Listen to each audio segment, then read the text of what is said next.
Mis amados hermanos, que Dios les bendiga. Hoy vamos a iniciar con nuestro estudio de Romanos en el capítulo 4 con la ayuda del Espíritu Santo, la revelación de nuestro Señor Jesucristo, la unción del Padre, para poder trasladar y sea comprensible a su espíritu esta palabra maravillosa, como lo es el Evangelio de nuestro Señor Jesucristo.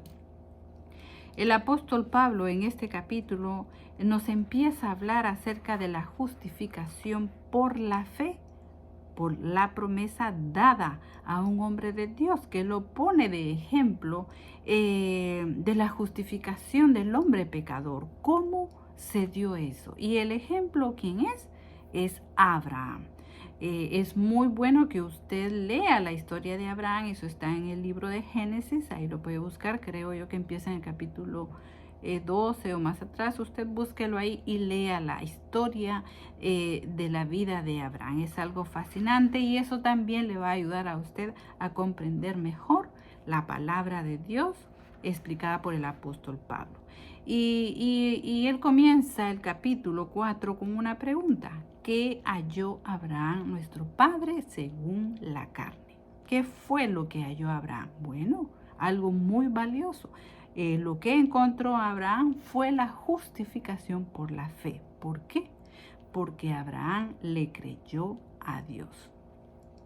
Y dice el apóstol Pablo, si Abraham hubiera sido justificado por sus obras, Abraham tendría motivos para gloriarse. ¿Por qué? Porque lo logró con sus propios esfuerzos. Dios no tuvo que intervenir, ¿verdad? Él alcanzó el ser llamado justo por Dios por sus hechos, porque no falló en ninguna, no cometió pecado, caminó íntegramente, fue un hombre santo, puro, sin pecado.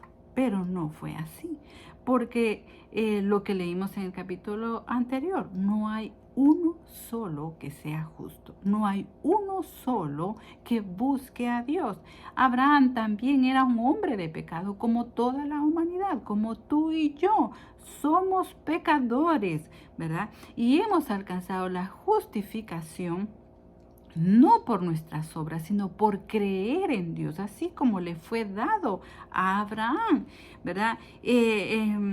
Porque el apóstol Pablo pone un ejemplo del trabajo, ¿verdad? El que trabaja para un salario, dice el salario no es un favor, hay que pagarlo porque él está trabajando para merecer ese pago, ¿no es así?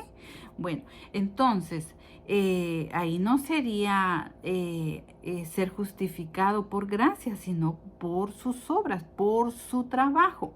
Pero también pone el ejemplo del que no trabaja, ¿verdad? Porque el que no trabaja, dice, pero cree en el que justifica al impío, ya no se le toma su salario como el pago, pues como una deuda, sino como un favor. ¿Por qué? Porque no se merecía ese pago, no hizo nada para obtener ese pago y recibió ese pago porque creía en aquel que le podía dar lo que él necesitaba. Así es esta justificación por la fe, esta promesa, porque aquí en Abraham era una promesa, no se había manifestado, era una promesa que se iba a suceder muchísimos años después, tal vez 1000 años después, 800 años después, 900, muchos años después se hizo manifiesta esta promesa.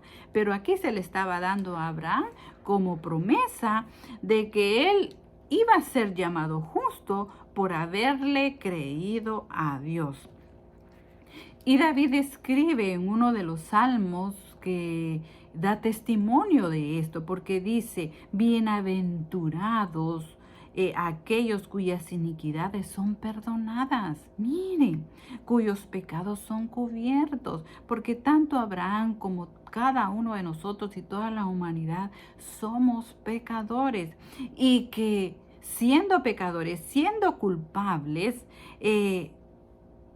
Dios perdona nuestras iniquidades y cubre nuestros pecados y nos llama justos como que nunca hubiéramos pecado. Eso es un motivo de gloria y de sentirnos privilegiados. Como dice aquí el salmista, bienaventurado.